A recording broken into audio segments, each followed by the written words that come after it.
Hello guys, this is your friend and we are back with a new fanfic. Which what if Naruto got trapped in a hot spring with three-leaf beauties, Tsunade, Kurenai and Anko? Part 2.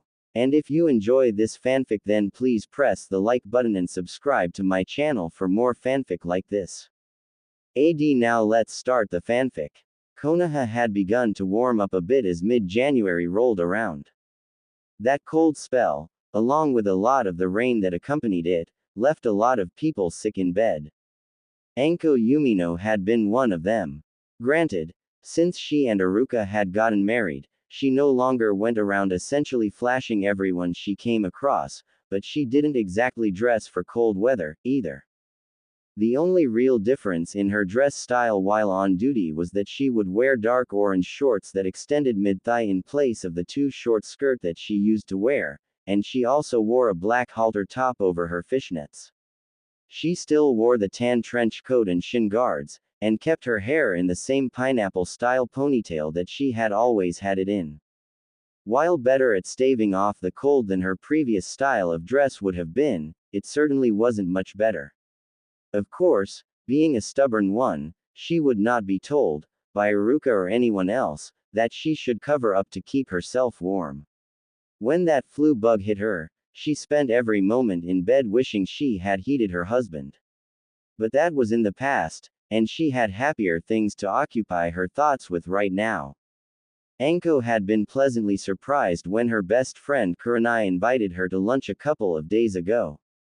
It had been so long since the two of them had really spent quality time together or talked about anything significant that Anko sometimes felt that the two of them were drifting apart, and that had bothered her.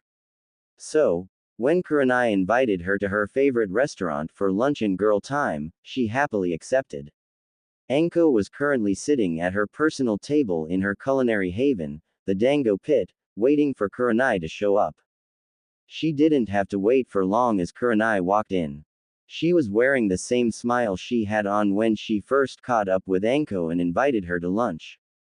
The fact that Kurenai was smiling at all these days struck Anko as a bit out of the ordinary, but to see her wearing it now as well. She was curious as to what would make Kurenai this happy when for the last 4 years or so, happiness had been nothing more than an abstract idea to the woman. Kurenai looked straight at Anko and waved to her, heading over to join her at the table that the two always ate at when they came here. "Well, you've certainly been a lot more chipper lately, what's going on?" asked Anko with a curious smirk as Kurenai sat down. "Quite a lot actually," started Kurenai. "I've been participating in a major project and I've been getting additional training." A sparkle of intriguing mirth could be seen in Kurenai's vermilion orbs as she added, "I've also been given an apprenticeship." "Really?" asked Anko, now even more intrigued. "Come on, don't keep me in suspense, here. Tell me about it all. What brought all this on?" Kurenai began to recall the tale. "Well, it started last week, you know what I always do on that day." Anko nodded and narrowed her eyes, focusing on Kurenai as she told her story. Kurenai continued, "Well, everything started pretty much the same way as it did during the previous 3 years. This time, though, luck would have it that it rained rather hard that day, and it was also one of the colder days of this cold spell that we just got out of. I was wearing pretty much what you see me in now." Kurenai brought her hands up and moved them over herself to indicate the bandaged dress that she was currently wearing before proceeding, "and I felt that if I were to go home to get some rain gear, that I just wouldn't be able to get back out there, so I decided to take my chances. It started raining after I was at the cemetery, and I was there for a good solid hour or more. I heard a few perverts off in the distance talking about what they wanted to do to me." At this, Anko responded with a frown that displayed both anger and disgust as Kurenai continued, "And then, a few seconds later, I felt a coat draped over me. I looked up to see who put it on me, and it was Naruto Namikaze of all people. It was his sage cloak." Kurenai's eyes almost seemed to gloss over as she began to recall the rest of the story. Looking back, "I'm not sure what it was, but when he just gave me a sad smile. I don't know, it was like," she paused, trying to find the right words, it was like I could tell that he somehow understood me at that moment.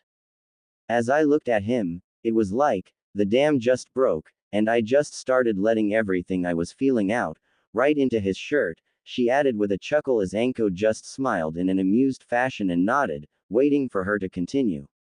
She did. Well, after that, he activated a seal in his cloak that dried me off and got me warm, and then he left me alone so I could finish visiting Asuma. When I got up to leave, he was waiting for me at the gate. It was still raining, so he wouldn't let me give his cloak back to him. Anko smiled knowingly as Kurenai had told her this. Leave it to my little bro to do something like that for a person in pain, he always does seem to know how to help. Kurenai continued once again. Well, after that, we just started talking, and we went to Ichiraku's for some lunch. We both got to know each other. You know, I learned so much about him that I didn't know, and I was shown that some things about him that I thought I knew were completely wrong, but anyway, we just talked, and he told me about a project he was working on that he was actually going to find me to ask for input on, anyway. So he invited me into his home. He invited you into his home? Interrupted Anko, slamming her hands down on the table and leaning forward, openly showing her surprise at this turn of events. Kurenai instinctively leaned backwards wide-eyed, not expecting such a reaction from Anko. Backing off the table in her hands, Anko continued, Kurenai, do you have any idea just how many people have been invited inside that house? Kurenai, not having moved from her position nor changed her facial expression, shook her head in the negative. Me, Uruka, Konohamaru, Hanabi Hyuga, Shikamaru and Tamari. Anko leaned forward again as she finished, and that's it. Not even the Hokage has been inside his house. Kurenai's eyes seemed to grow even wider as her eyebrows shot up. She began to explain the situation. Well, the reason I was in his house is because that's where he kept all of his research for the project. Anko narrowed her eyes at this. Well, okay, she said, not sounding convinced of her reasoning before putting a smile back on and bringing her back to the story. Sorry to interrupt, please continue. Kurenai seemed to trail off in an effort to collect her thoughts after being interrupted before continuing, but with what would qualify for Kurenai as great excitement and enthusiasm, Naruto's essentially creating an entirely new sub-discipline of genjutsu that would give any ninja who's weak against genjutsu a fighting chance against a strong genjutsu user. What he's doing is creating a series of techniques and methods that could in theory counter any genjutsu thrown at someone. And it's really coming along. When he showed me his notes and his research, I was stunned at the level of thought and detail he had put into this. He's using everything from basic to advanced chakra theory, to the study of the chakra network from a medical standpoint. It's incredible what he's working to accomplish. But anyway, after that, he made dinner to thank me for his help. Anko raised an eyebrow and smirked once more in response to this, and he's also the one who's been giving me the extra training I was telling you about. My apprenticeship is also to Naruto. I'm taking up Fuinjutsu, and he's my Fuinjutsu master. Anko's eyes narrowed once more, this time in thought as she studied Kurenai's body language and posture while talking about her experience with Naruto. Kurenai seemed to notice this and decide to draw Anko's attention to it. Anko? Asked Kurenai suspiciously, causing Anko to give a sly, his response, her eyes remaining narrow and the smirk never leaving her face. Kurenai continued, with a little more force behind her suspicious tone, what's going on in that head of yours, right now? Anko wasn't the least bit bothered by the question. I'll let you know once I've heard more, please continue. Kurenai narrowed her eyes in response to this, but decided to let it drop for now.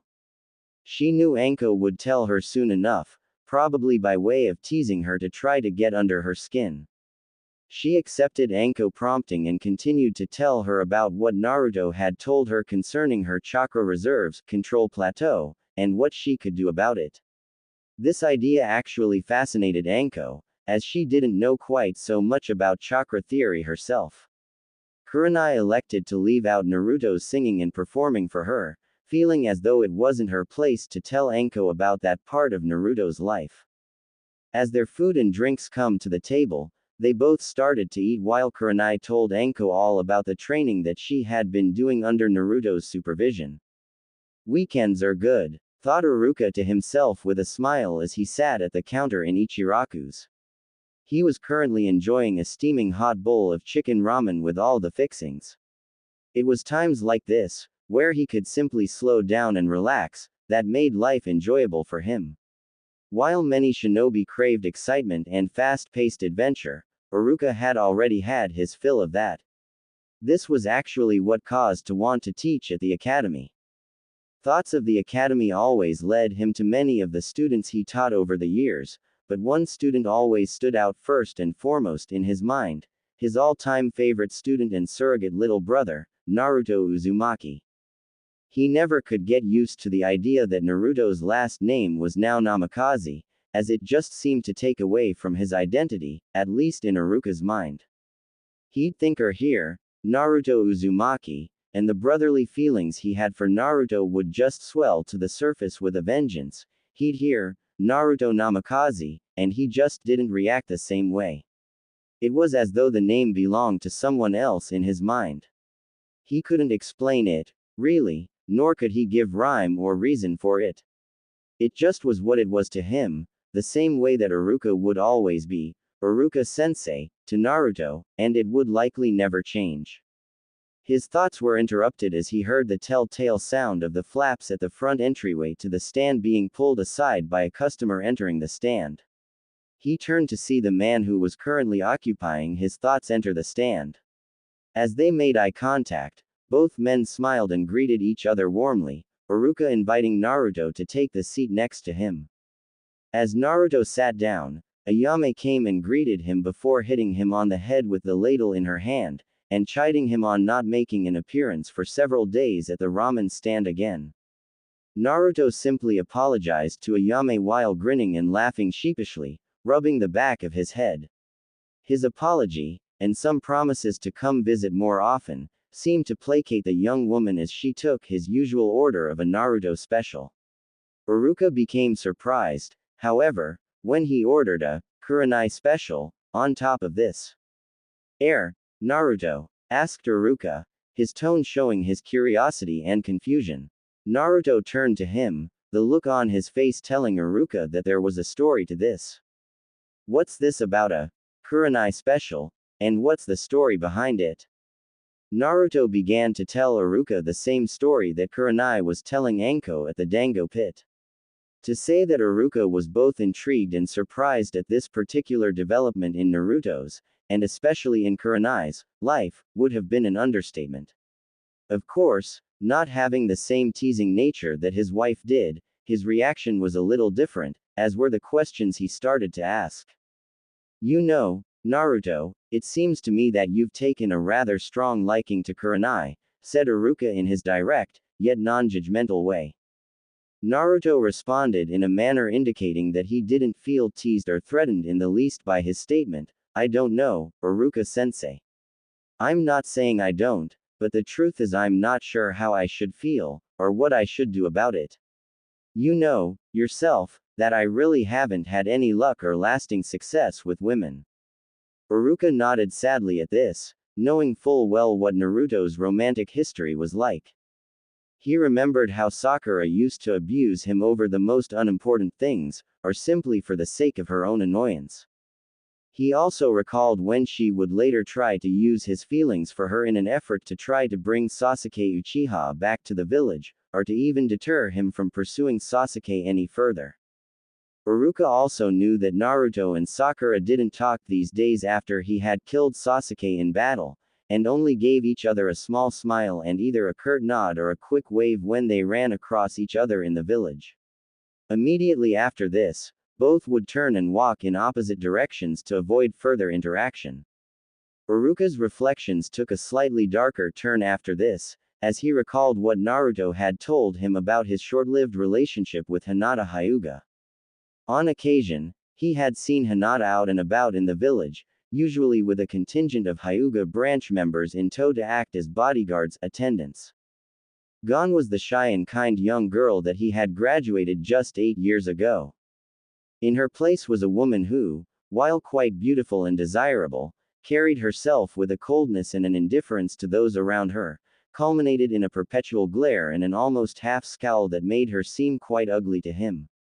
Even the way she spoke nowadays, when Iruka had actually heard her speak, was just frigid, as though it was an annoyance at best and a transgression at worst to force Hinata to use her voice and deal with people. Even Lord Hiyashi hadn't been like this when dealing with those in the village. He had been rather arrogant and aloof, for certain, but he wasn't heartless the way Hinata had seemed to become. Iruka finally responded to Naruto's comment, "Yeah, I do know what you mean, Naruto." Iruka adopted a firm expression that Naruto often saw on his face when in his classroom, the expression that Iruka adopted when he wanted Naruto to pay particularly close attention to him. Seeing that Iruka had Naruto's attention, he continued, "But I also don't think that you should let that stop you from pursuing something, or someone, that could potentially be very good for you." "Easier said than done, sensei," responded Naruto with seeming indifference. "I know," said Iruka, who did know what Naruto was saying. Iruka continued, "Naruto, you trust me, right?" To which he received an apprehensive nod from the tall blonde, as this question usually preceded a topic of discussion that could be rather uncomfortable for him. Naruto was proved right in his assumption as Iruka followed with, "Then I want you to tell me something, what exactly is keeping you from exploring this? And I want to hear it all, not just the pat answer." Naruto, having been about to give him the pat answer, closed his mouth and collected his thoughts. When he was done, he simply stared down toward the counter and answered Iruka, "I guess a lot of things. My fear of what might happen in light of my own history with women is a small part of it, but there's more to it than that. I mean, this is Kurenai Yuhi we're talking about, here. And, while I know now that she's not the Ice Queen that she's been made out to be, she's 14 years older than me. I might as well be a kid to her. And on top of that, I don't want to do anything that will make her feel uncomfortable or uneasy with me. I mean, I know how to behave like a gentleman, and I try very hard to be one, but at the same time, I've never been in a relationship that's lasted for any significant length of time. I wouldn't know how to be good partner to anyone. But there's also the fact that she's suffered through her own pain as well, and I certainly don't want to add to that, inadvertently or otherwise." Naruto turned his attention back to Iruka. "I guess it all boils down to the fact that I feel that I don't have anything to offer her that she would need. What would someone like her see in someone like me, you know?" Iruka had adopted a knowing smirk that only grew as Naruto had explained his reasoning. He had to have picked that up from Anko, he thought to himself. Iruka then answered, in an amused and knowing tone, "That's what you're worried about. You don't feel like you have anything to offer her." Naruto nodded in a somewhat helpless fashion. Iruka continued, "Okay, where to begin? Here's what you have to offer a woman like Kurenai." He began to tally using his fingers as he listed the things that Naruto did in fact have to offer: a stable home, a steady career and income, real friendship without any ulterior motive, genuine companionship, the potential to build a family, a man who can protect her or her loved ones from just about any threat out there, and from what you're telling me, someone who has the ability to make her laugh or smile almost on command. If these things aren't good enough for a woman, then frankly she doesn't deserve you." "He's right, Naruto," came the voice of Tsuki who, with Ayame, had started listening with interest to the two, "and from what I saw when the two of you were last in here, I don't think that a potential future with her is really that far-fetched." Ayame added, "That's true, Naruto. I think you might have a very good thing within reach. And even if things don't necessarily go the way you'd like, at least you went for it, and I think with the kind of person Kurenai seems to be, you wouldn't be any worse off for trying." Naruto still seemed to be a bit uneasy at the possibility of pursuing anything further at this point. Sensing his unease the way only a woman could, Ayame added, "Naruto, nobody's saying you have to jump into the deep end headfirst. If you're that nervous, just be friends with her for now, and pay a little attention to the signals she sends. If you don't know how to interpret them, you can come to me, and I can tell you what they mean, okay? Iruka and Tsuki both nodded in agreement, impressed at the wisdom of Ayame's suggestion.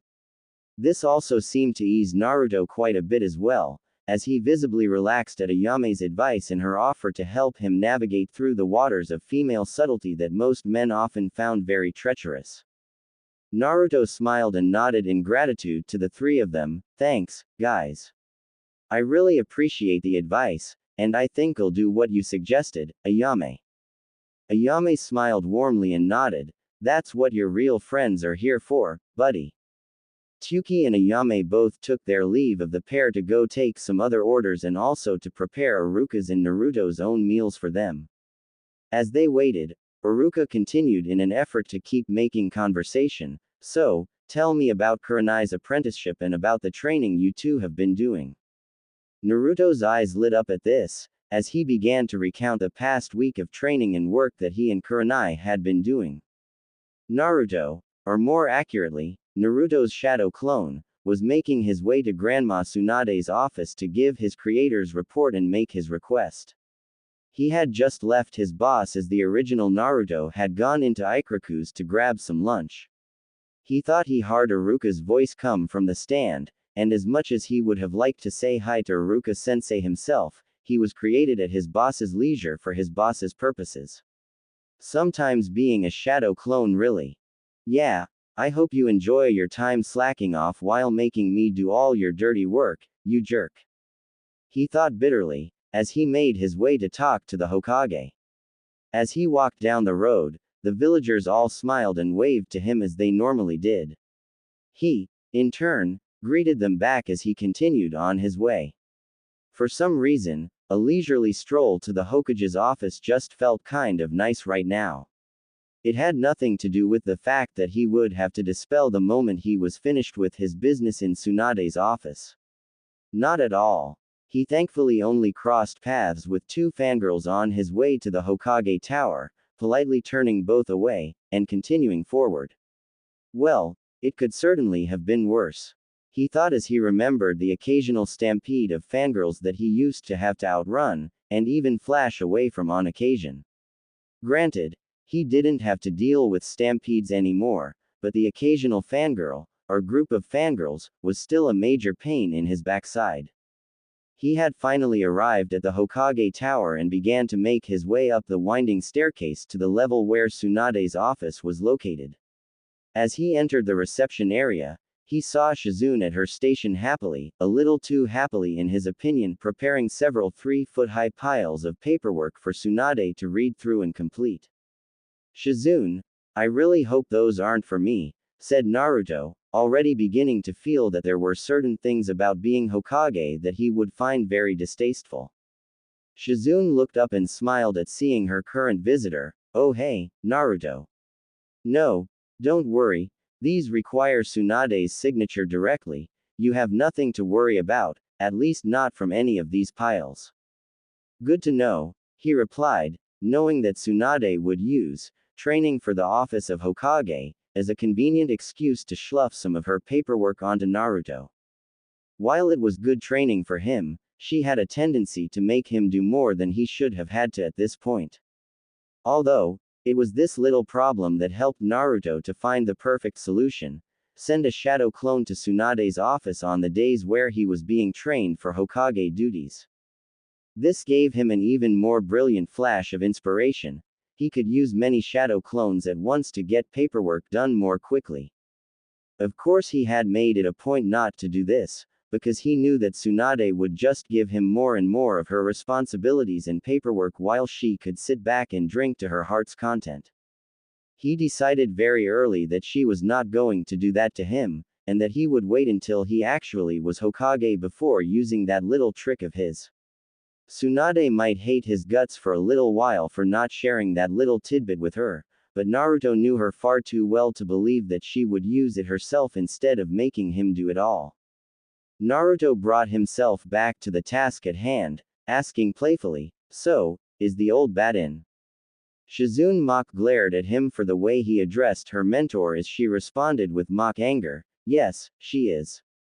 Let me see if the Lady Hokage is available. She rolled her eyes as she rose from her desk to knock on Tsunade's door. Naruto gave a low chuckle as she walked by. Shizune knocked on Suon's door, and upon being prompted, she opened the door, announcing to Tsunade that Naruto was there. After a few seconds, Shizune closed the door. Turning to Naruto, her mock glare and mock angry tone back in full force, but this time with a seemingly playful smirk as well, she said to him, the old bat will see you now. Naruto smirked right back at her. He thanked her and then approached the door of Tsunade's office, grabbing the handle and pulling it open. He entered and made his presence known. Good afternoon, Lady Hokage. Tsunade raised an eyebrow and narrowed her eyes at him, asking suspiciously, you're a shadow clone, aren't you? Naruto began to sweat a little as he responded, how did you know? You didn't make any jabs at my age, or make any comments that might cause me to attack you. I would therefore draw the conclusion that you don't want me to do anything that would cause you to dispel. Naruto sighed in resignation, okay, you got me. I'm a clone. Tsunade gave a satisfied smirk, as though she'd just pulled one over on Naruto, even if only in her own mind, before continuing, now that that's settled, why exactly are you here on Naruto's day off? Naruto adopted an all-business posture before answering this question, for two reasons. 1, to inform you of a couple of projects I've taken up, and a Fuinjutsu apprentice that I've recently taken on, and 2, to commission an extended A-rank mission for Kurenai Yuhi's services. If she had been satisfied before at having gotten one over on Naruto, she was now floored and feeling as though Naruto had just gotten 5 over on her. Schooling her features as best she could, she posed a question, why exactly are you commissioning an A-rank mission as a client? And why Kurenai, specifically? Naruto answered her in his all-business tone, that will be made clear as I tell you about the other reason I'm here. Naruto then proceeded to tell her of his training and work with Kurenai over the past week. The day following Kurenai's encounter with Naruto in Konoha Cemetery, Kurenai was at the cast iron gate that allowed entry into the Namikaze estate at 8 a.m. sharp, just as they had arranged so that they could have some breakfast and begin training. As soon as she walked up, the gate opened itself, revealing Naruto in front of her. Good morning, he greeted her cheerfully. Good morning, she greeted in response with a smile of her own as she entered the estate. Naruto led her to the house so that they could have breakfast. He led her to the dining room where he served her a typical shinobi breakfast of rice, fish and roasted pork, with water, fruit juice and green tea. Having already assembled his own plate, he took the place next to her and both of them began eating. As they ate, Naruto began his lessons to Kurenai so as to make the best use of time. Okay, he began, his voice taking on a rather Iruka-like character as he entered teacher mode. While we get ready for today's training, I want to go a little more into chakra theory and application as far as it applies to how I'm going to train you. With a frown of concentration on her face indicating that she was paying close attention to what he was saying, she nodded in understanding as he continued, you already have a very good grasp on what chakra is, and how it can be universally applied, honed and fine-tuned, so we'll skip all that. What I do want to cover, though, is the importance of training chakra reserves and control through as many methods as possible, and in all of the ninja arts we use, not just the arts that we specialize in. Kurenai nodded again, her frown deepening as she remembered her mistake in only focusing on genjutsu. Naruto seemed to catch this, however, and began to reassure her, you're not the first person to make that mistake, and you're not the only one in the village who is, right now. Kakashi, for example, tends to focus too much on chakra control for ninjutsu training only, and has very little if any chakra control training aimed at genjutsu or taijutsu. Guy tends to concentrate on taijutsu, to an even greater degree than Kakashi focuses on his ninjutsu chakra training, leading him to have very little control over ninjutsu and genjutsu, except for that god-awful Sunset Cliffs genjutsu. Naruto added the last bit with a subdued voice and a shudder, causing Kurenai to giggle softly. Naruto smiled as he continued, "One thing you'll notice about Grandma Tsunade is that she focuses her chakra control in two specific disciplines, medical ninjutsu and taijutsu, which is the main reason why her control is as fine-tuned as it is, though I think her senju blood probably has something to do with that as well, as her control over her naturally higher reserves is something of a talent she possesses. Sakura, for example, has naturally perfect chakra control, but her reserves have always been rather low. She can control her chakra better than Tsunade can, but she can't do anywhere near as many jutsu, and certainly not to the degree of power that Tsunade can, without running out of chakra rather quickly. The Hyuga clan are another example of refined chakra control concentrated only on taijutsu, control made better as they individually train their Byakugan. So, as you can see, more shinobi than not tend to make the mistake of not diversifying the areas and methods in which they control their chakra pools, essentially, lopsiding themselves and creating ceilings that they can't seem to get past, without actually discovering why. Of course, I only realized this as you were telling me about your problem yesterday, and I found myself thinking about what I knew about other great shinobi that I knew. Back on topic, though, we're taught that chakra is divided into two parts, physical and spiritual. Physical is linked to the body, spiritual is linked to the mind and soul. Kurenai nodded once more, showing Naruto that he hadn't lost her. Naruto continued, "This paradigm is oversimplified to the point where it gives an inaccurate understanding that doesn't hold water when applying more advanced methods of chakra training. It's true that these are the two sources that a person draws from when molding chakra, but..." Naruto paused for a moment to once again make sure that he had Kurenai's undivided attention. Kurenai, sensing the importance of what he was about to say, nodded for him to continue, making sure to note what he said. Naruto continued upon seeing this, "There is a lot more to advanced chakra training than simply molding physical and spiritual energies into the appropriate quantities, as I shall now list the concepts that I've observed are important.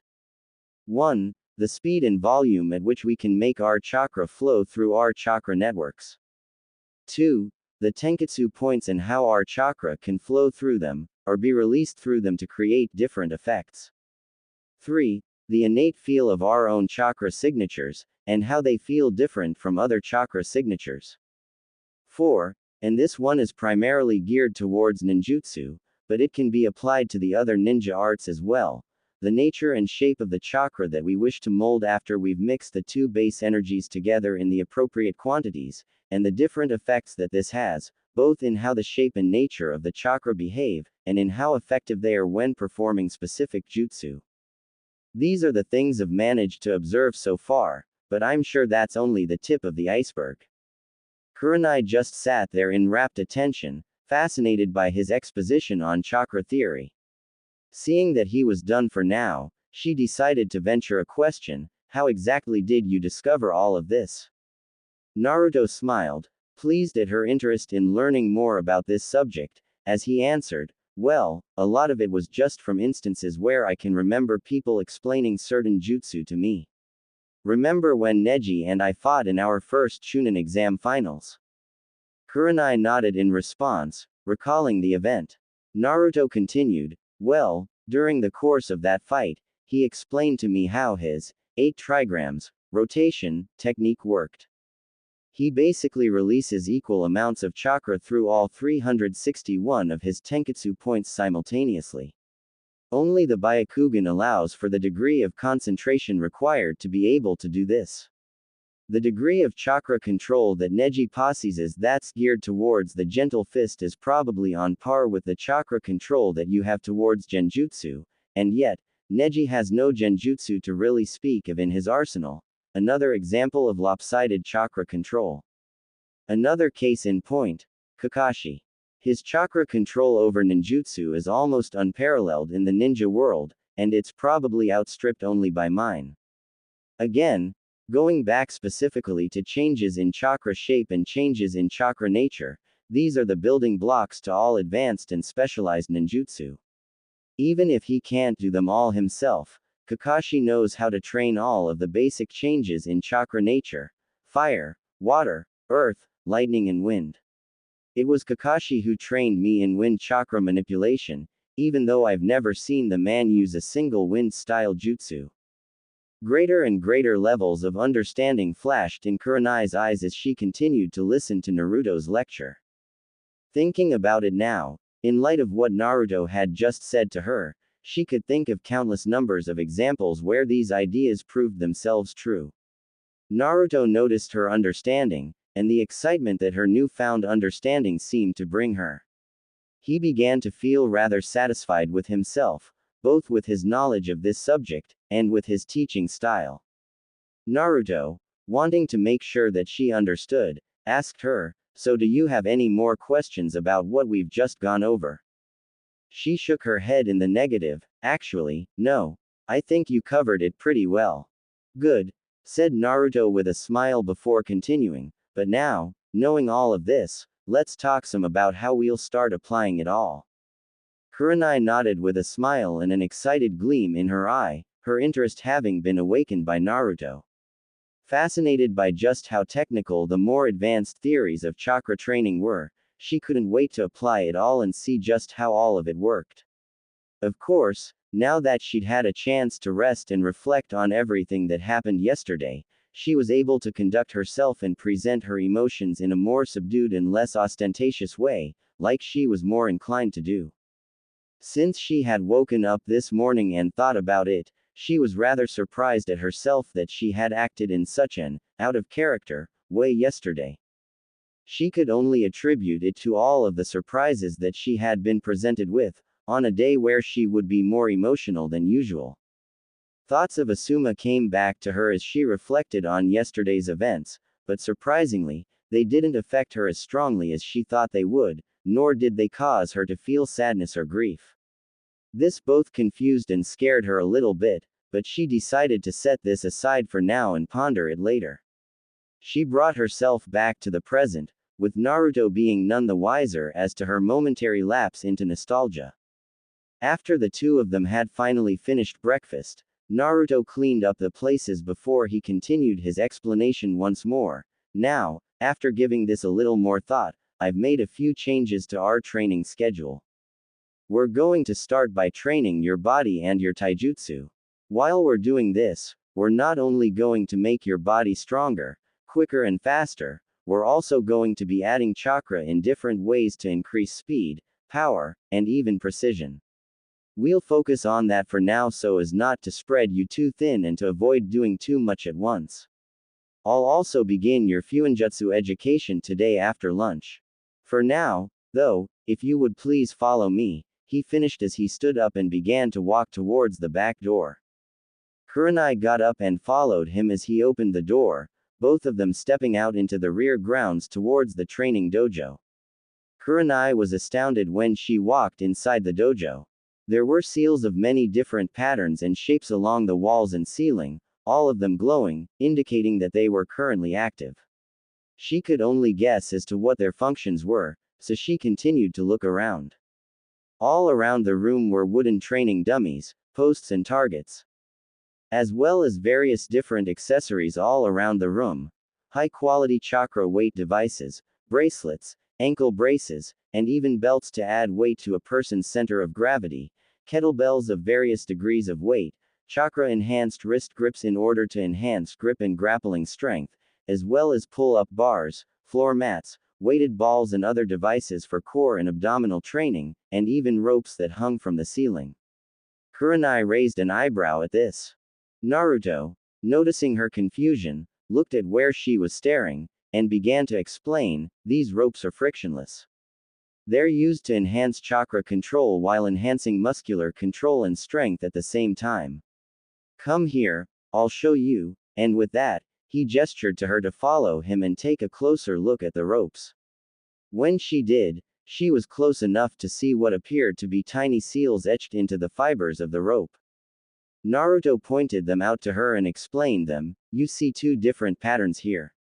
This first array, He pointed to one of the patterns on the rope, helps to preserve the integrity of the fibers of the rope, because the seals themselves would flay as the fibers of the rope do. They stop that from happening. This array, here, he pointed to another pattern, is what takes friction away from the rope. See, he finished as he rubbed his hand up and down the surface of the rope, no sound being made, and no traction on his hand, demonstrating the effectiveness of the seal. Kurenai tested it herself, raising her eyebrows as her hand ran smoothly across the surface of the rope, almost as though there was nothing in her hand. Naruto brought her attention back to himself. You'll learn to make seal arrays like these later, but you'll be using these ropes as part of your physical training. I'll demonstrate them later. Now, come on, I want to assess your physical capabilities, he finished, gesturing for her to once again follow him while he went to one corner of the room and grabbed some gear that looked to be a different color and shape than the rest of the gear in there. Kurenai followed on his heels while he did this, stopping when he stopped. After Naruto had collected the gear he needed, they turned around and asked her to put the gear on. A pair of bracelets, a pair of anklets, and what seemed to be some kind of padded loose-fit halter top that she could easily slip on and off. Naruto explained that the purpose of these devices was to indicate the optimal level of weight someone should wear when training their body in order to both maximize the effectiveness of the workout yet keep them free from injury at the same time. He instructed her to channel a steady stream of chakra into the devices. She did so, noticing that they were all getting heavier. She continued channeling her chakra into them until she began to feel somewhat strained, when the weights stopped getting heavier. Naruto told her to stop channeling chakra and he proceeded to take the weights off of her, looking on the inside surface of each. Kurenai looked at what Naruto was looking at, seeing that there were some numbers written on the inside of each piece of gear. Naruto informed her that the numbers were the ideal amounts of weight that she should wear on each appendage while performing physical training. Her ideal weights were reading as 45 pounds on her left wrist, 55 pounds on her right wrist, 80 pounds on her left ankle and 85 pounds on her right ankle. He had also informed her that she would start with the lower number on both wrists and both ankles, so that they could even themselves out, thus giving her body perfect balance. The halter top read 225 pounds, meaning that she would wear 225 pounds over her shoulders, chest and back while training her body and taijutsu. Kurenai had asked about the belts, seeing that there wasn't a belt that did what these other pieces of equipment did. Naruto told her that the belts would serve the same purpose as the halter top, and that they could be worn while performing pull-ups so that the weight could be a little lower on the body, making the exercise more effective. After recording these numbers, he pulled what looked like a pair of forearm-length gloves, and a pair of what would have been shin guards, except they were made of some kind of cloth instead of metal. Kurenai inserted her hand into each glove, and noticed that the portion that covered the forearm was open, and designed to be fastened around her forearms. She fastened, and repeated the process with the cloth, shin guards, fastening them around the back. Before she could put the halter top on, Naruto stopped her before bringing her into what appeared to be a changing room, with female-oriented training clothes. Naruto had told her, rather bluntly, to Kurenai's mild annoyance, that the bandage dress that she was currently in was not suitable for the training that she was about to undergo. Letting her know that the clothes were laced with seals that could either tighten or expand the fabric on the outfits to a degree, and showing her how to activate them, he left her in the room so she could change. When she came out wearing a red training GI that was just loose enough to allow her ease of movement, but tight enough to stay on her body. Over the GI was the halter top, and under the sleeves and legs of the GI were the greaves and the gauntlets, all set at the weights Naruto set them at. Naruto wore a satisfied smirk, while Kurenai wore an annoyed scowl. Naruto told her that she would thank him for this later, then proceeded to grab a pair of hand grippers that was of the same basic design as the gear that determined her initial weights were. Naruto handed them to her, and told her to grip them as tightly as she could. She did, and found it quite easy to grip them, before Naruto told her to add a steady flow of chakra to them while maintaining the grip. She did this, and the resistance steadily grew for a few seconds on each gripper.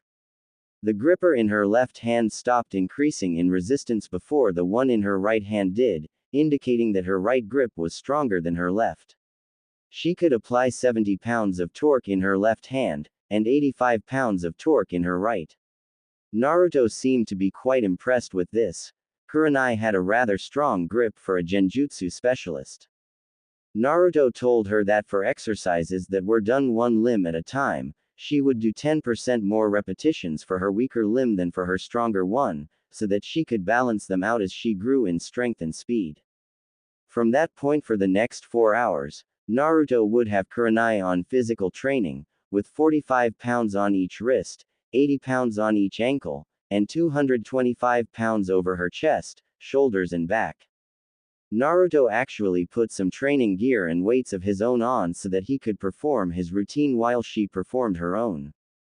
He told her his own numbers to give her an idea of what she'd be working towards: 400 pounds on each wrist, 750 pounds on each ankle, and 2,500 pounds over the top of his body. Of course, Naruto had to do this using resistance and gravity seals, so that he wouldn't create craters in the ground as he was moving. He did have over 2 tons of weight dispersed throughout his body, after all.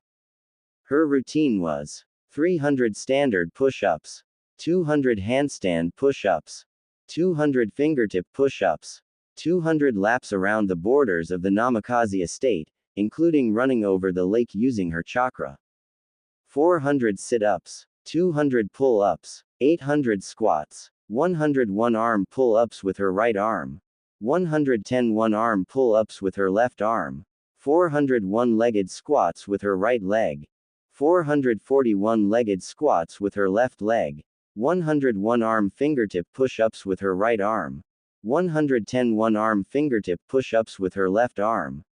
His routine was 1,000 standard push-ups, 800 handstand push-ups, 800 laps around the borders of the Namikaze estate, including running over the lake using his chakra, 2,000 sit-ups, 1,000 pull-ups, 2,500 squats, 500 one-arm pull-ups with each arm, 1,000 one-legged squats with each leg, 500 one-arm fingertip push-ups with each arm.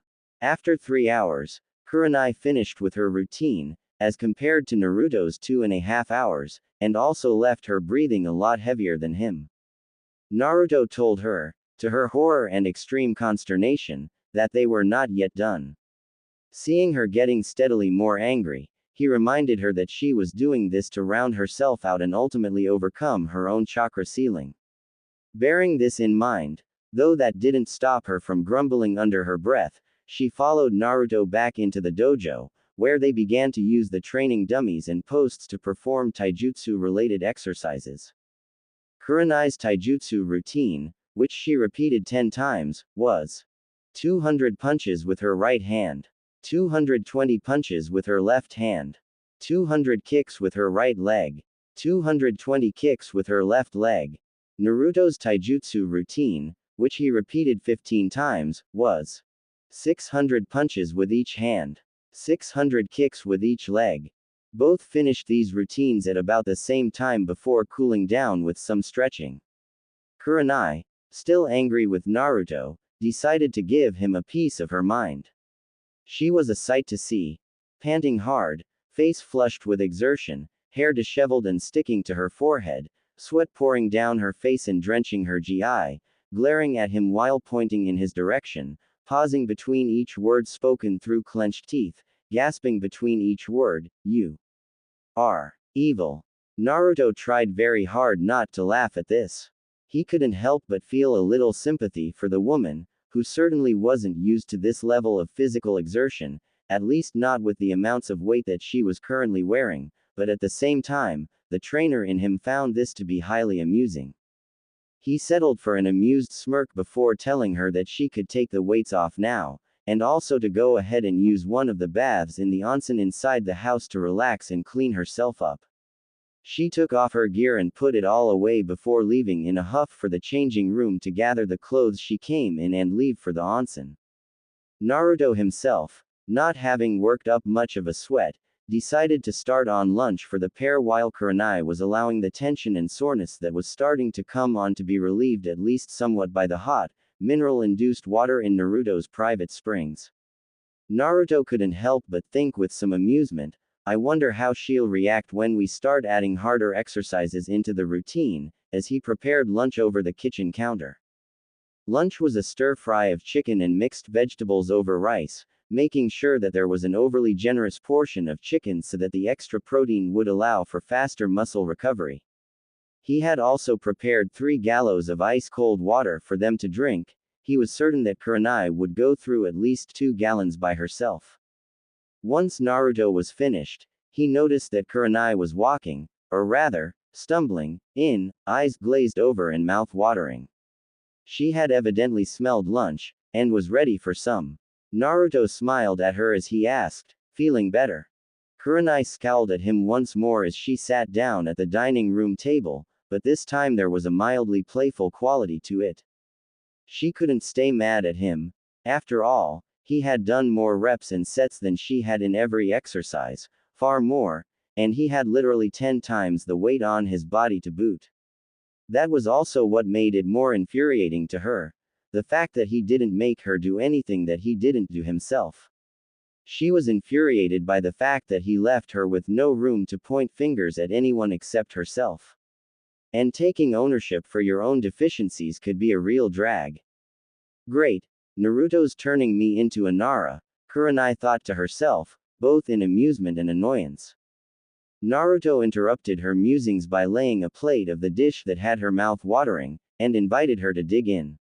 He also brought the water to the table with a couple of glasses, and true to Naruto's suspicion, Kurenai downed several glasses of water, equating to about 3/4 of a gallon, before even touching her food. She didn't waste time eating, either, but she did notice, with some frustration, that she had a harder time gripping her chopsticks than usual, her forearms were tired and sore. Naruto, seeing her frustration, asked with a chuckle while pointing to her chopsticks, would you like me to help you, there? Kurenai's face turned red at the question, but whether from a blush or continued annoyance, Naruto couldn't tell. She simply chose not to answer the question as she continued trying to feed herself, experiencing some success, but not enough to sat her grumbling stomach. After a few minutes of this, she sighed in resignation. She turned to Naruto and asked somewhat sheepishly, is that offer for help still on the table?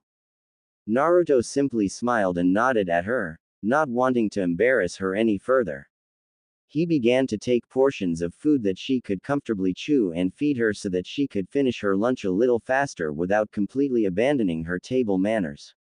The mood began to lighten up as they made small talk over lunch, laughing and smiling with each other. After lunch was finished, Naruto informed Kurenai that it was time to get back to business. He led her into the workshop area in his library. He had set up a small workstation for her so that she could practice the basic fuinjutsu skills that he would be teaching her. She saw several scrolls, blank pieces of paper, and ink wells and brushes of various kinds. She took a seat at the place that he had set up for her as he went to one of his blank whiteboards and began lecturing. Okay, Kurenai, before we get started, I want to tell you up front, as hard of a taskmaster as you thought me to be with physical training, I am a much harder taskmaster and a stingy perfectionist when it comes to sealing. If you're going to be apprenticed by me in the art of fuinjutsu, there are some ground rules you'll need to agree to, first.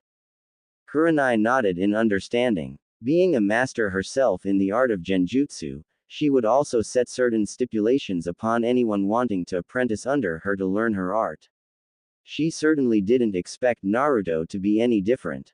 Acknowledging her assent, Naruto began to list the ground rules that she would have to abide by while under his wing. First and foremost, unless for the purposes of study, you will never buy another sealing note, tag, or what have you from any store, or any other sealmaster ever again. This means you won't buy any more paper bombs or the like from the wolf's claw.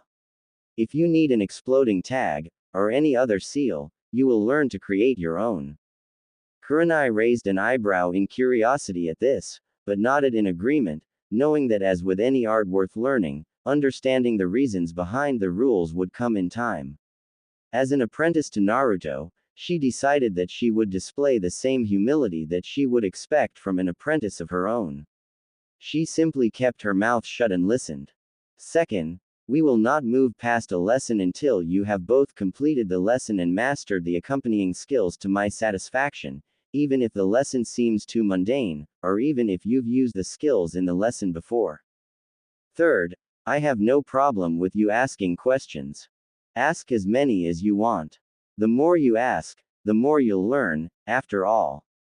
If an answer does not make sense to you, or if it seemingly contradicts what you believe you know about sealing, please don't argue with me.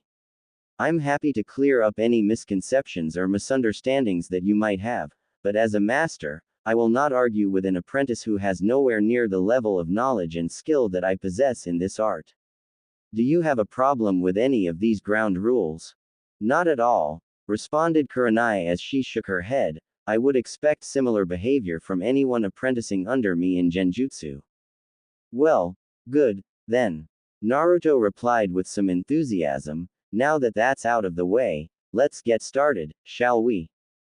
Naruto went on to explain to Kurenai exactly what Fuinjutsu was, as well as give her some of the fundamental ideas and terms that most modern-day Fuinjutsu experts used. He would have said Fuinjutsu masters as well, but at present, there was one known living Fuinjutsu master in all of the elemental nations, and his name happened to be Naruto Namikaze.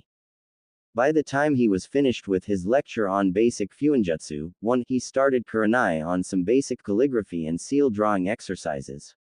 She began to object at first before Naruto reminded her of the ground rules, at which she promptly complied without further complaint.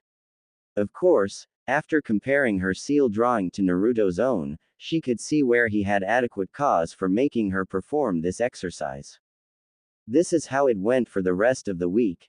4 hours of physical training in taijutsu, followed by lunch, followed by 4 more hours of seal drawing practice until Naruto was satisfied. Kurenai found that Naruto wasn't kidding when he had said that he was a stingy perfectionist when it came to sealing. He criticized her work up and down, sometimes to the point of almost making her lose her cool, but the one saving grace she found about him was that not only did he point out her flaws, he took the time to offer help and advice on how to correct them. He also mentioned that with each day, the more she applied his advice, the better her seal painting skills became, although they were still not to Naruto's standard, which she would continue to find annoying, but as an apprentice to her master, she kept her peace and continued the painstaking work of perfecting her seal writing and painting technique. Around day 4, Kurenai was also starting to add chakra into her muscles as she performed her exercises, and into the points of her hands and feet that made contact when she threw punches and kicks. In addition to the exercises getting easier, she did notice that her chakra reserves were getting noticeably larger, and her chakra control was getting better at the same time. She was finally starting to overcome her plateau. Naruto also helped Kurenai to blend several different taijutsu moves into a style that would work to her strengths. Fast blows and counterblows where she could add power when needed, but most of which involved quick movements, relying on her not staying still for too long. Most of the moves and attacks of her new style were circular in nature, as she seemed to prefer moving and attacking in arcs and curves as opposed to throwing strikes straight in. Naruto continued to help her build on this taijutsu style, actually finding himself excited about the time when they'd be adding ninjutsu or a weapon into this style of hers. At the end of the week, Naruto showed her his test plan for the Genjutsu countering project. After looking it over, Kurenai approved of what she had seen, seeing that it was thorough enough to run a sufficient number of trials, and probably get enough feedback from it to know what, if any, additional tests would need to be included. They would begin running their first clinical trials in 2 days' time. And the Genjutsu countering project is why I want to commission Kurenai's services. I want to make sure that she not only remains free to help me, but I want to continue training her as well, said Naruto, finishing his explanation to Tsunade. Well, so long as you can pay for the mission you're requesting, I have no objection. How long will you need her services for? asked the blonde Hokage. 6 months minimum, maybe longer, depending on how this project goes. If I need more time, I can continue to pay for an extended A-rank mission at the rate you're currently charging. Tsunade's eyebrows shot up in shock at this. Brat, do you realize just how much an extended A-rank mission costs? You're talking the price of at least 6 rank missions due to the length of the mission alone. I realize that, Lady Hokage, and I can easily afford to pay that, added Naruto, very confident of the truth of his claim. Tsunade sighed in resignation, seeing that she was not going to talk him out of this. She began to put a mission profile together. Okay, Naruto. I'll fill out the paperwork with the mission details and I'll have Kurenai come up here to take the mission. Is there anything else? Naruto simply smiled. Nope, that's about it. Tsunade nodded before adding, I'll agree to this, because the money is needed by the village right now, but I have a condition.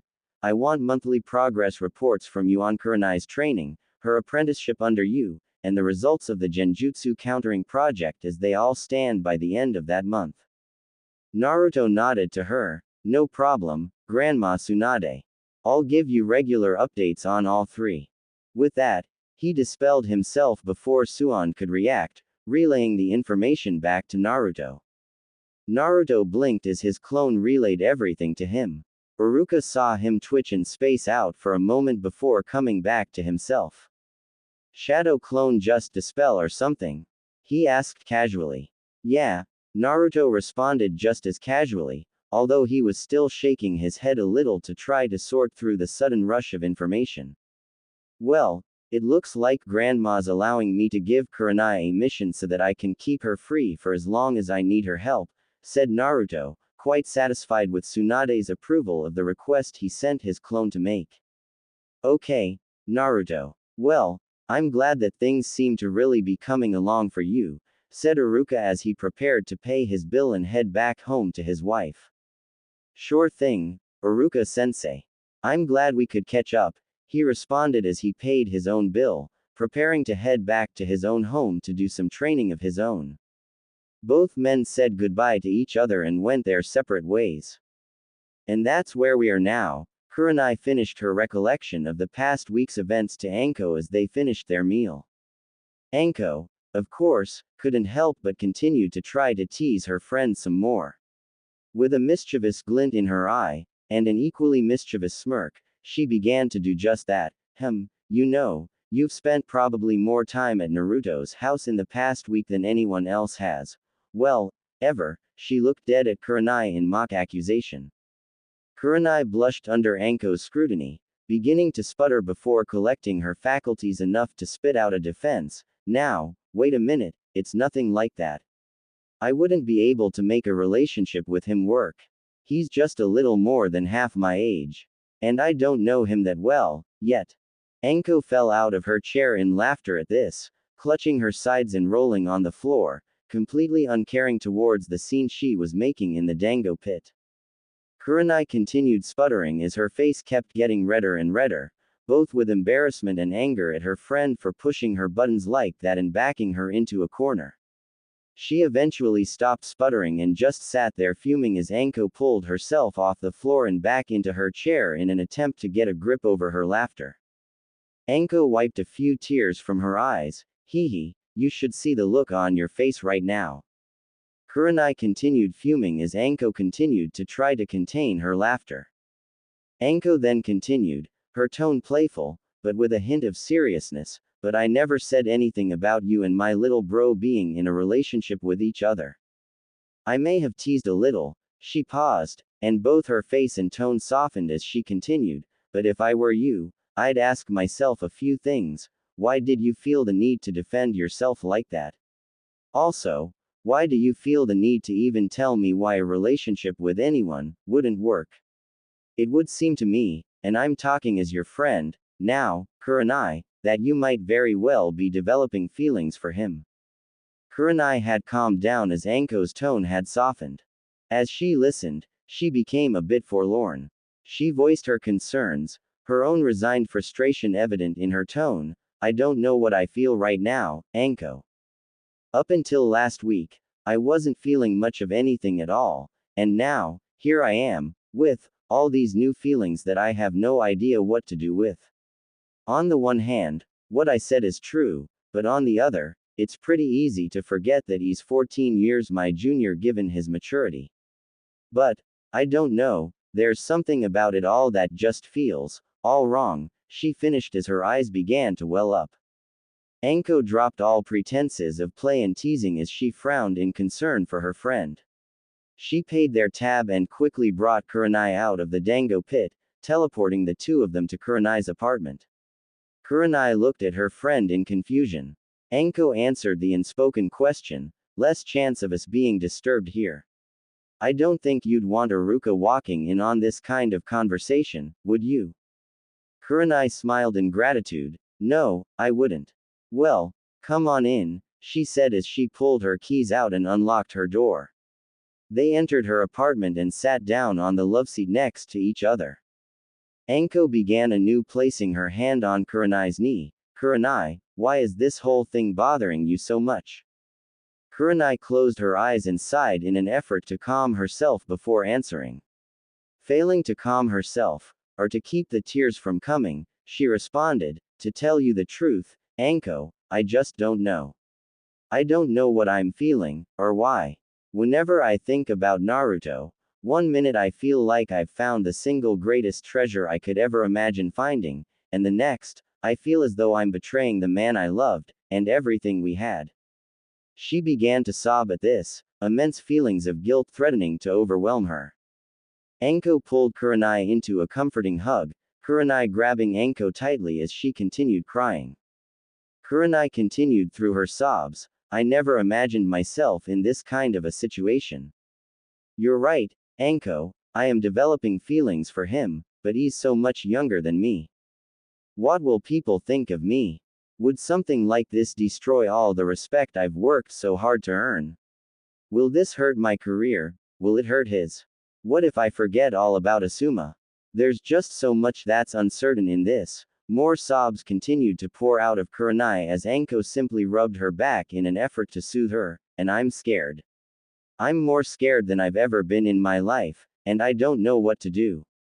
She continued to sob in Anko's sisterly embrace, having said her piece. Anko just continued to soothe her and try to calm her down. After a few minutes, Kurenai's sobs began to subside. Anko, sensing that Kurenai was calm enough to be able to process what she had to say, pulled out of the hug so she could look Kurenai in the eye. She began, Kurenai, I want you to think about this for a minute, and I want you to think hard, okay? Kurenai nodded, waiting for Anko to continue. She did. If Asuma could come back just to talk to you for 10 minutes, what do you think he'd say? Kurenai blinked a few times at this. She hadn't expected to be asked such a question, and she certainly wasn't prepared for it. She began to think about who Asuma was, and what he would want for her. Kurenai began to answer tentatively, I think that he would want me to be happy. I think that it would sadden him to see me this way. I think he'd want me to love again, and to pursue the dream we had, of building a family, with a man who would love me as much as he did. She smiled at this next thought, actually, he would probably hope that I could find someone who'd love me even more than he did. He was always like that, she finished with a soft laugh as a few more tears began to roll down her cheeks. Anko smiled. I think that's exactly what he would say, and just because you won't necessarily grieve Asuma's passing anymore, that doesn't mean you've forgotten him, or that you ever will. You know as well as I do that you'll never forget Asuma Sarutobi. But you do need to free yourself enough, if not to love, then at least to live. Kurenai, any man that you might eventually get involved with, whether it's Naruto or not, they're not going to replace Asuma. I can't speak for anyone else, but I can tell you that Naruto wouldn't want to replace him. Would you want to be Sakura or Hinata's replacement to him? Kurenai grimaced at his as she shook her head in response. Anko laughed at this as she continued, Kurenai, the point I'm making here, is that there's nothing wrong with what you're beginning to feel for Naruto. And there's nothing wrong with being scared, either. The situation is kind of unusual, but that doesn't mean that it can't become something amazing and wonderful. Believe me, as well as I know Naruto Namikaze, you could do a whole lot worse. And in my opinion, you'd be rather hard-pressed to do better. Kurenai smiled at Anko, feeling very reassured, and yet, thanks, Anko. I'm still a bit scared, but. Anko smiled and continued to reassure her friend, Kurenai, there's no pressure for you to do anything right now. If you're unsure about what you want to do, put off doing anything until you are sure. This, whatever it is you and Naruto have right now, neither of you forced this at all, it just kind of fell into your laps. Let this take its course, at its own pace, and just enjoy the ride for now. If something more is meant to happen, well, life just has a way of making that clear, you know what I mean. Kurenai smiled and nodded, understanding exactly what she was saying. She hugged Anko, this time in gratitude. You're right, Anko. I don't have to do anything I'm not ready to do, Kurenai said, resolved that she at least knew she didn't have to make a decision one way or another right now. Anko broke the hug and stood up, preparing to leave. She gave Kurenai that playful grin that she knew all too well. Well, my work here's done. What are friends for, after all? Kurenai rolled her eyes and giggled at her friend's antics, showing her out. As she shut the door, she went back to the love seat, and continued reading, Murder in the Hidden Mist, from where she left off. Who knew what the future might hold? She certainly didn't, and neither did anyone else, but at least she was no longer scared of taking action in one direction or another. For now, she was content to just tag along for the ride, glad that for now, she didn't have to do anything at all. Iruka Yumino was in the middle of cooking dinner for his wife and himself. He was looking forward to talking with Anko after his earlier conversation with Naruto. Knowing that Anko had lunch with Kurenai while he was with Naruto, and suspecting that the reason Anko had not returned home yet was likely because she was still with Kurenai, he could hazard a guess that tonight's dinner conversation would be rather fascinating. As he prepared their typical evening meal of beef and chicken stir-fry, he began to reflect back on what Naruto had told him at Ichiraku's earlier that afternoon. He was both happy and hopeful for his best friend and adoptive little brother. He'd been through so much in his life, already, and it was about time that something with this kind of potential came along. Naruto's experience in life was about as far from normal as one could get, and there wasn't anyone who could really relate to him as he was now. He was far and away the most powerful ninja in the world, no enemy or threat could touch him or even approach him. But still, Iruka saw the loneliness that came as a result of being a god among men the way Naruto was. He remembered his own loneliness from his academy days, just after his parents had been killed in the Kyuubi's attack. He remembered the mischief he used to cause, just so that people couldn't help but notice him. He remembered that he eventually got past the loneliness and found camaraderie in Mizuki, even if the camaraderie was supposedly falsified on Mizuki's part. The truth is that Iruka didn't buy that from Mizuki for a second. The man really had been his friend at one point, and both of them knew it. He remembered other comrades that had helped to end the loneliness as well, particularly when he worked under Kakashi Hatake in the ANBU. That was quite a wild ride, and he remembered their adventures in Kakashi's outfit very well. Then, of course, when old man Sarutobi had asked Iruka to teach at the academy, and more specifically, to teach one 8-year-old Naruto Uzumaki at the academy, his life would forever change in ways he couldn't even begin to fathom. He remembered how cold he was to Naruto at first, being unable to see past the Kyuubi who had killed his parents and traumatized him as a boy. Some people treated Naruto as though he wasn't even there, which was painful enough for him. Iruka had to admit, more to himself than to anyone else, that he had done even worse than that at first. He had treated Naruto as though he was there, but that he wished that he wasn't. Iruka still remembered the day after Naruto had decided that he'd had enough with the cold glares and with having to work so hard to prove to people that, in Naruto's own words, he wasn't a nuisance, and he wasn't some kind of germ, and that he had a name of his own. That name was Naruto Uzumaki. Looking back, Iruka couldn't ever remember feeling more guilty and ashamed of himself than when Naruto had said that to him.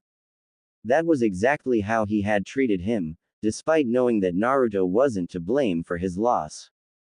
It was that night, for the first time, that Iruka really paid attention, and saw that look of loneliness in Naruto's eyes that he once saw when he used to look in the mirror.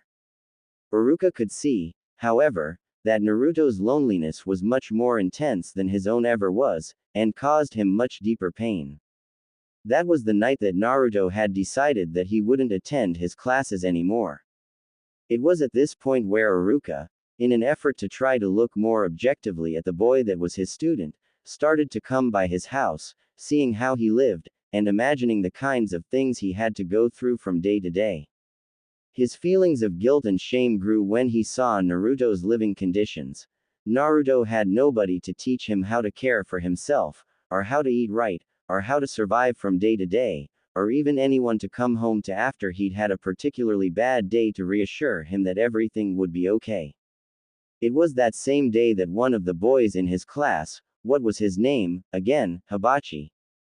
Yeah, that's right, he thought as he recalled the incident. Anyway, Hibachi had sent Naruto out on a wild goose chase as a joke in an effort to get him back for a prank that Naruto had pulled on him and his friends. The problem was that the joke was a very dangerous one. Iruka found himself getting angry about it even now. There had been some battles between Konoha ninja and ninja from some other village out in the back hills. Hibachi had said that if Naruto could get something from one of the corpses out there and bring it back, that Naruto could be friends with him and his buddies. Fortunately, Shikamaru and Choji had heard the group telling this to Naruto, essentially preying on his loneliness just to get a laugh out of him, a laugh for them that had nearly cost Naruto his life. Iruka had gone into the area that Naruto had been sent into by Hibachi and crew, and when he had finally found Naruto, he couldn't convince him to come back, nor could he convince him of the danger that he was in by being in an area that was likely still a battlefield.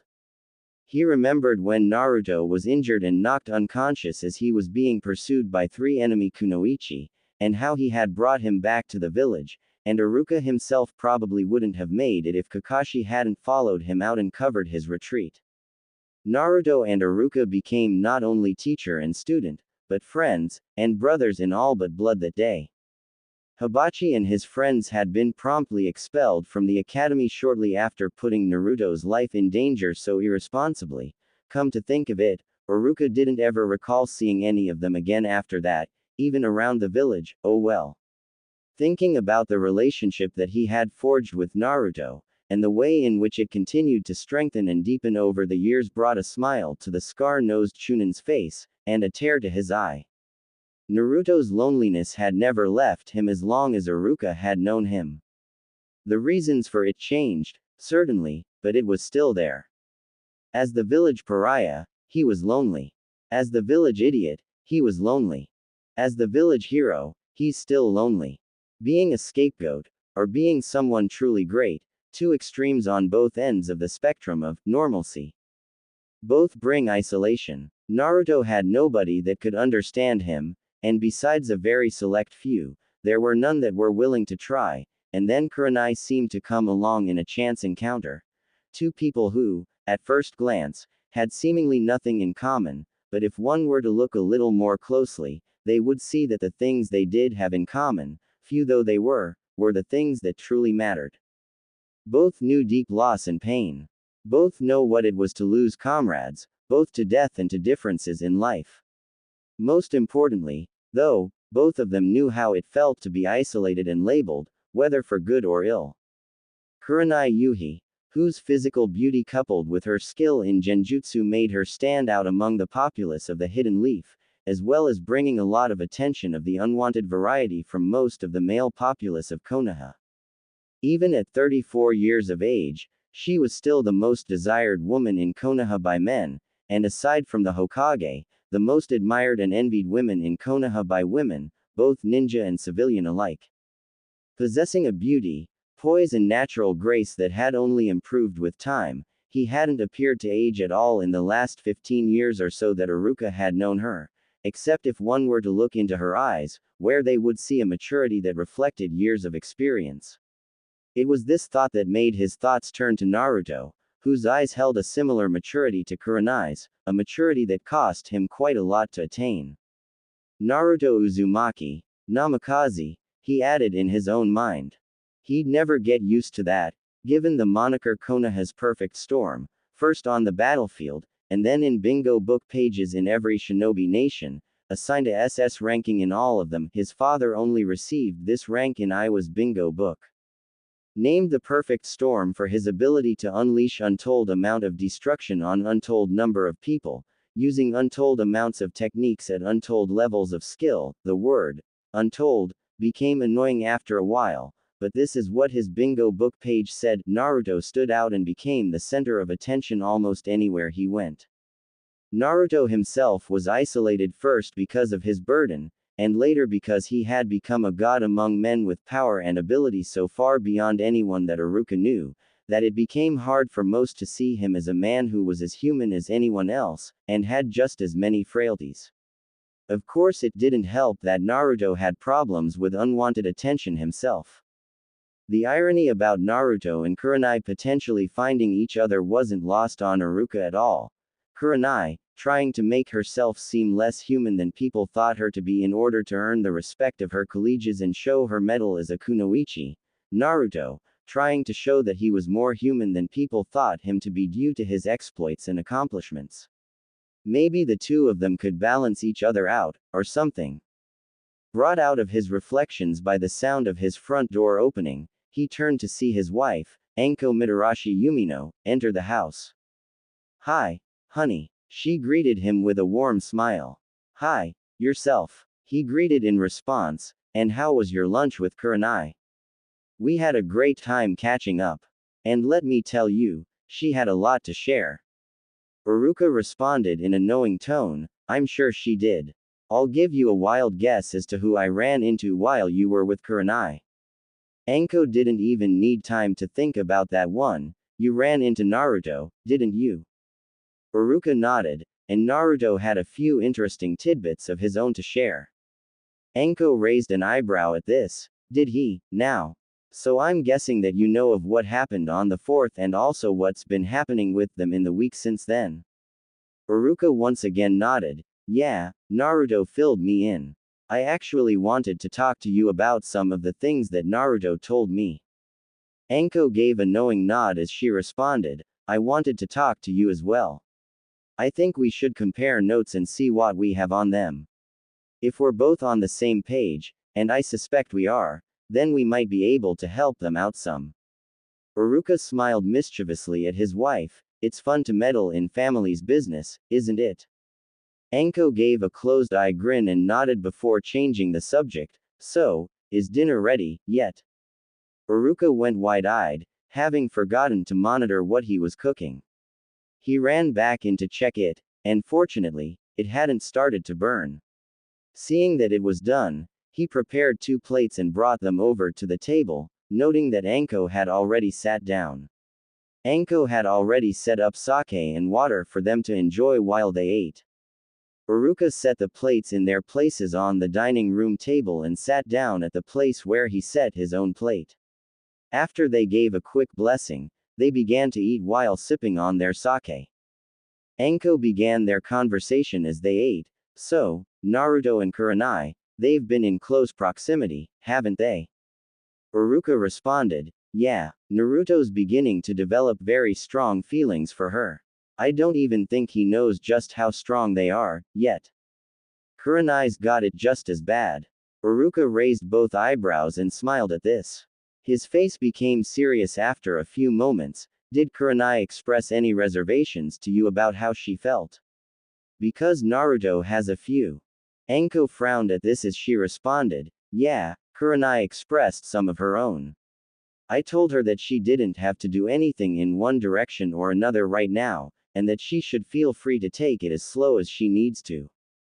"That's what we told Naruto as well." Anko raised an eyebrow at this, tensing slightly. We. Oh, Me, and Tsuki and Ayame Ichiraku. Anko nodded in understanding and relaxed, knowing the confidence that Naruto and Iruka placed in the father-daughter ramen duo. So, what were Naruto's reservations about it? Well, he was worried about not being good enough for her. He mentioned the age gap, and about how he might not have anything to offer her that she would want in a partner. He's also worried about somehow hurting her inadvertently and driving her away because of his past experiences with women.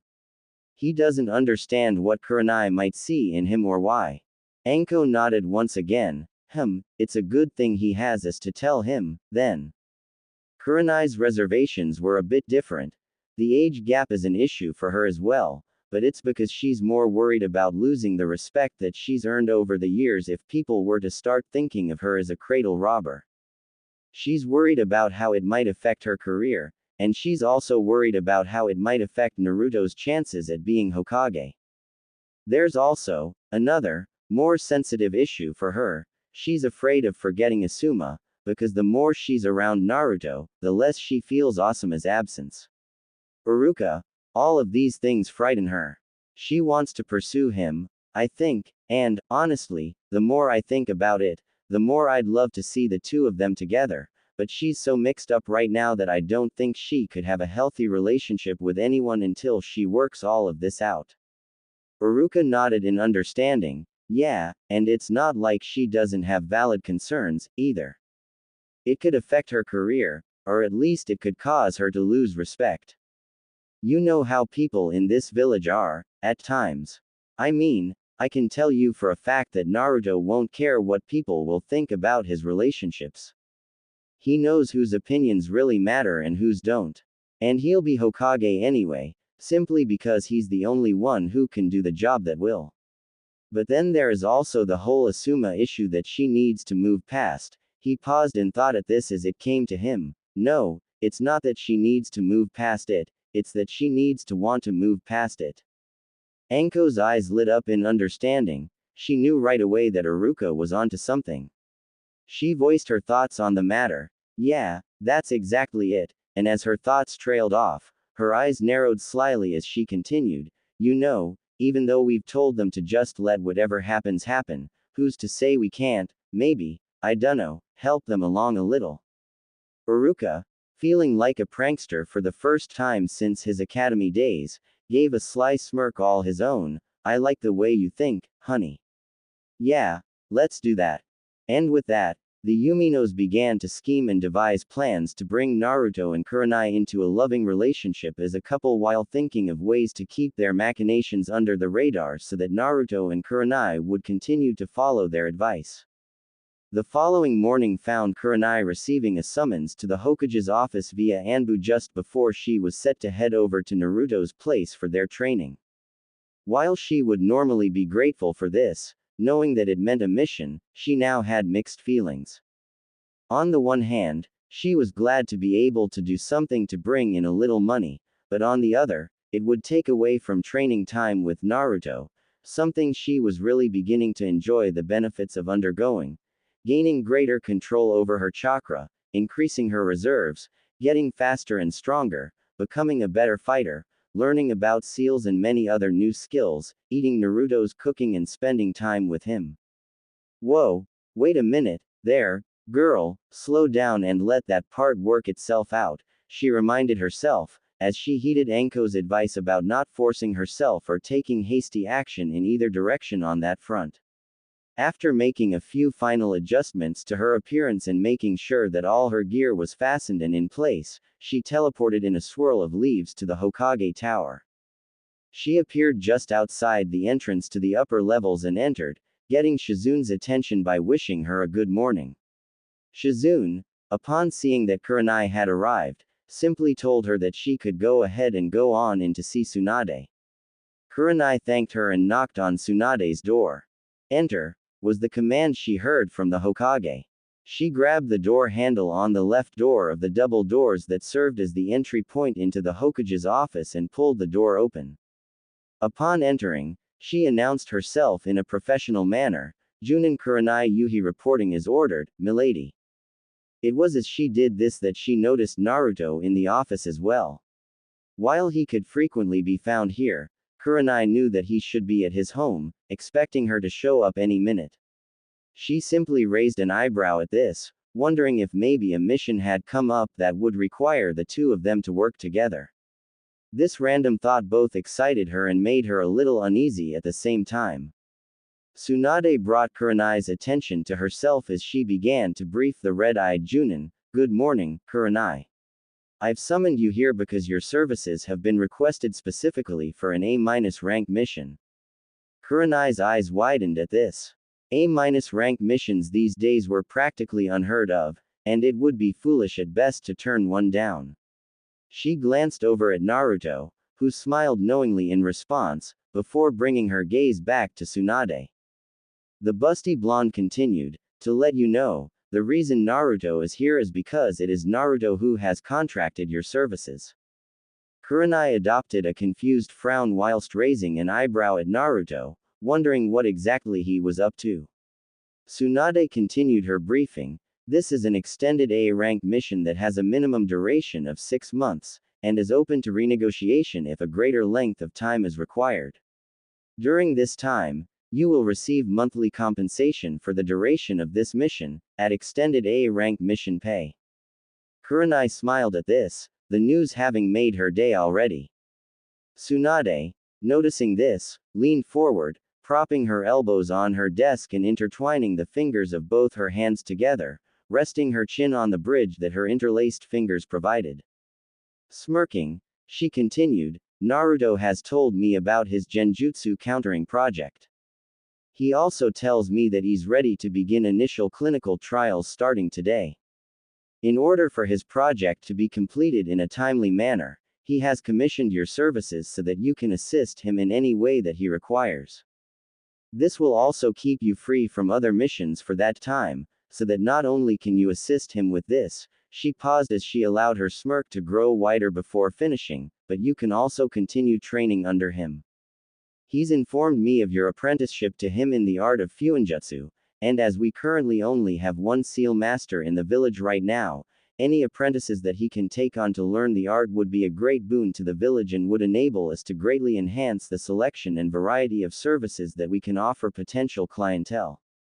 He's also informed me that he's helping you to solve a little problem that you've encountered, something about chakra control and reserves, and not being able to increase one without losing ground in the other." Kurenai's smile had grown wider and wider as Tsunade informed her of her mission, and of what she knew about her apprenticeship and training. She nodded and responded to the Hokage's implied question, "Yes, that's right, milady.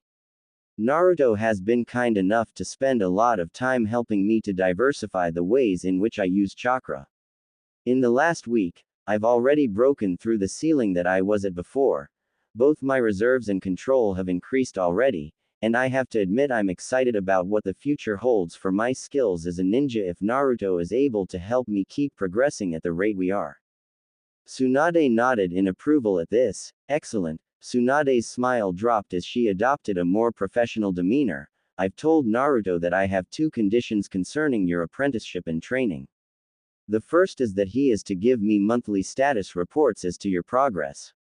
The second is that by the end of it, I expect you to provide a demonstration of your skills in an exhibition fight against some of our top ninja. Do you agree to these terms?" Kurenai nodded, schooling her features into a neutral expression, maintaining her professionalism before her commander-in-chief. "Yes, milady. I agree, and thank you," she added with a small smile. Tsunade smiled in response. "You're welcome, Kurenai. Truth be told, I'm looking forward to seeing what you'll learn under the brat, here." Kurenai turned her gaze to Naruto, who hadn't lost his grin. She smiled in return before turning her attention back to her Hokage. "Is there anything else, milady?" Tsunade shook her head. "No, you're dismissed. I believe the two of you have a project to get to." Naruto answered for the pair. "Yes, we do. Kurenai, shall we?" he asked as he extended an arm to her. Kurenai nodded and approached Naruto, leaning into him while he placed an arm around her, before both of them disappeared in a flash of yellow. Tsunade absently thought that they made a nice-looking pair before returning her attention to the bane of every cage's existence, paperwork. As soon as Naruto and Kurenai flashed into Naruto's front yard, he led her inside so that they could eat the breakfast that he had sealed away in order to keep it fresh and hot.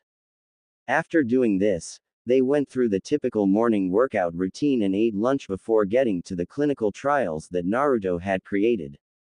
The test cases that he had designed, with himself as the primary test subject, were split into two separate test plans. The first one involved simply escaping genjutsu, the dispelling of genjutsu of levels from D rank ranging to S rank that attacked his individual senses, the dispelling of genjutsu of levels from D rank to S rank that attacked his mind, and the dispelling of area-wide genjutsu of levels from D rank to S rank that affected the perceptions of anyone who entered the area. The second, more advanced test plan involved the countering of genjutsu and sending them back at the caster, or even into another target, which involved the following test cases: the countering and redirection of genjutsu of levels from D rank ranging to S rank that attacked his individual senses, the countering and redirection of genjutsu of levels from D rank to S rank that attacked his mind, and Naruto had decided to put these test cases under this test plan, as the basic purpose of them was the same as the other two in his mind, the blocking of area-wide genjutsu of levels from D rank to S rank from his individual perceptions without actually dispelling the genjutsu across the area, fooling the enemy into thinking that he was still in the genjutsu. The field tests would run the same test cases, but the main difference would be the controlled conditions of the clinical trials versus the real-world conditions of the field tests.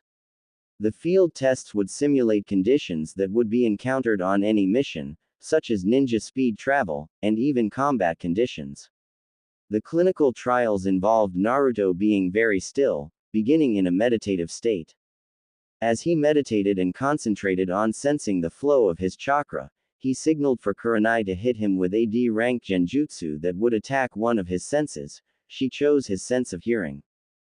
Naruto was able to sense the foreign chakra well enough, and he was able to forcibly expel it from his system very quickly, almost before it could even take hold. Both were pleasantly surprised at the success of the first clinical test. Naruto's theory about being able to sense a foreign chakra signature and purge it from his coils had been spot on, and it was just shown to be a much faster method for dispelling genjutsu than the standard chakra flooding or stopping of overall chakra flow. Not to mention it was far less unpleasant than using extreme physical pain. As the day went on, though, Naruto found that expelling chakra in such a manner was simple enough for genjutsu that attacked the senses, even though he had to concentrate more and more on the complexities and subtleties of how chakra was sent into him with higher-ranking genjutsu. Kurenai decided to spontaneously add a couple of test cases that Naruto had left out of his test plan. Multi-layered genjutsu that both attacked more than one of his senses in layers, as well as multi-layered genjutsu in which one or more of the layers attacked the same sensory perception.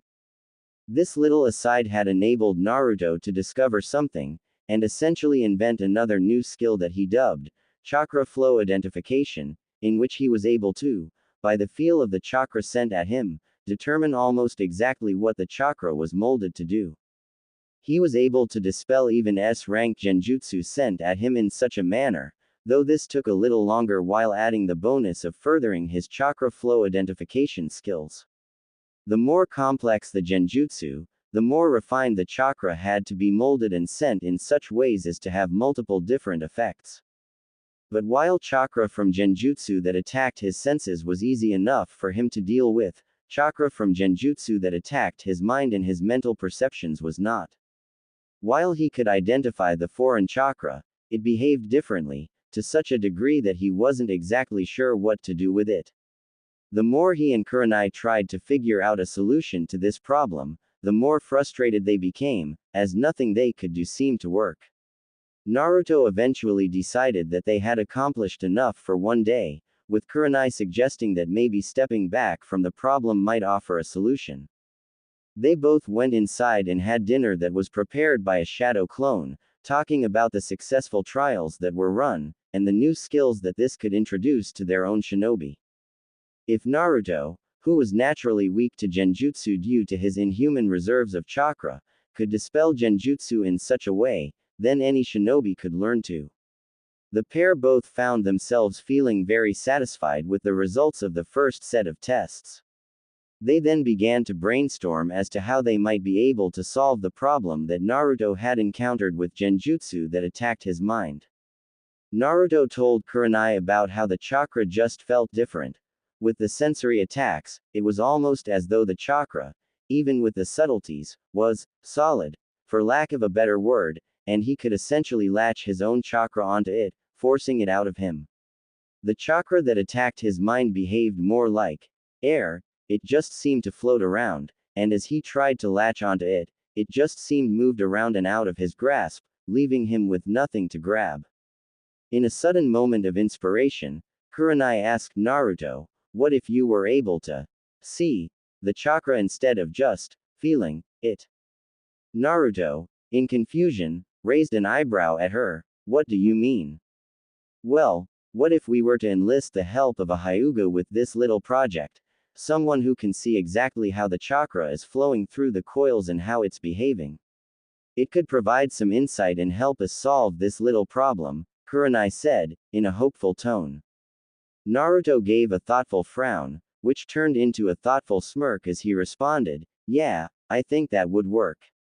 I'll talk to Grandma tomorrow and see if I can't get Neji on board for this. He's got the most fine-tuned Byakugan that I know of, and he'll probably be able to see the problem more clearly than any other Hyuga." Kurenai smiled at his renewed enthusiasm for the project, nodding in agreement with him. God willing, Neji Hyuga would become a part of this project, and would be able to help them tremendously with his ability to literally see chakra. She was just as excited as Naruto was to see the end result of this project. Even though she hadn't been present at the project's inception, she had now made it her own, and it was as much her own undertaking as it was Naruto's. Knowing that little more could be done about it now, they both focused on other topics of discussion, most of which didn't relate to their training or ninja arts. Kurenai would tell him about the latest mystery she was reading, or the basic goings-on in her day-to-day life, and Naruto actually began to open up to her a little bit about what Jiraiya had taught him about income apart from his shinobi career, and his own business ventures and investments that he had built and acquired as a result.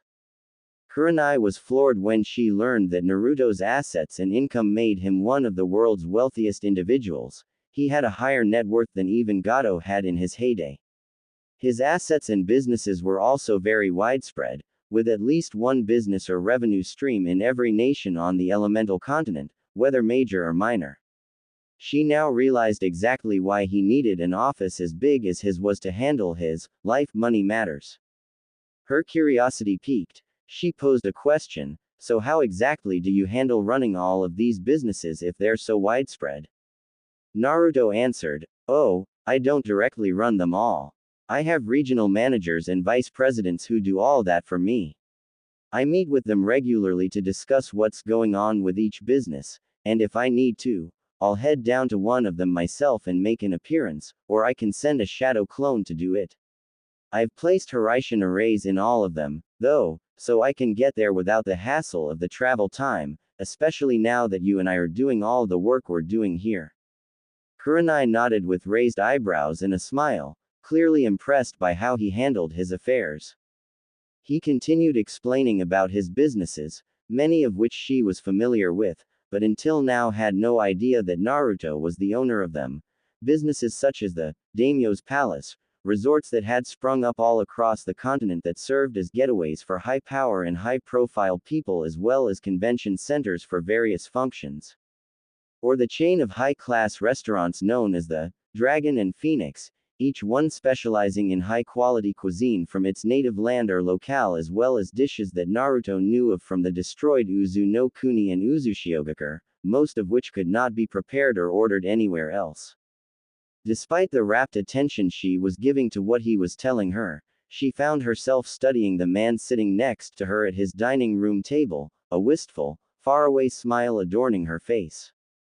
She noticed the excitement that he had for his ventures, and the fondness with which he spoke of the pervy sage. She found the love and fondness that he had for those precious to him very warming to her heart and soul, but this led to her noticing that when he spoke of them, that glint of isolation appeared in his eyes once more. She didn't know how she could tell, but she saw that it was there. She found that the more she got to know him, the more she began to develop certain gut instincts about what he was thinking and feeling. She chose the moment he stopped talking to see if she could peel back a few more layers of Naruto's soul. You miss him, still, don't you? Asked Kurenai sadly, an empathizing frown spreading across her features. Naruto stared at her expressionlessly for a few moments as he tried to recollect his faculties and recover from his surprise. He then pursed his lips together in a tight line, closed his eyes, and sighed, hanging his head just a tad. Finally, he nodded in answer to her question.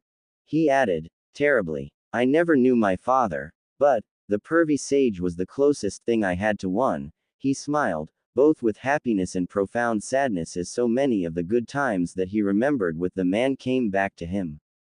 Kurenai's own eyes narrowed in surprise at his admission. She knew that Naruto was very fond of the man, but she had no idea that Naruto saw him as a father figure. Naruto smiled and brought his gaze back up, looking Kurenai in the eye. With this, he began to open up a bit more. You know, I remember the first time that I really thought about him like that. It was when we were out searching for Grandma Tsunade to bring her back here so she could be Hokage. He was also teaching me the Rasengan while we were on the road. But I remember that we stopped in Atafika town. There was a festival going on, and while Pervy Sage went to try to find some information so we could pick up Grandma's trail, he left me to J.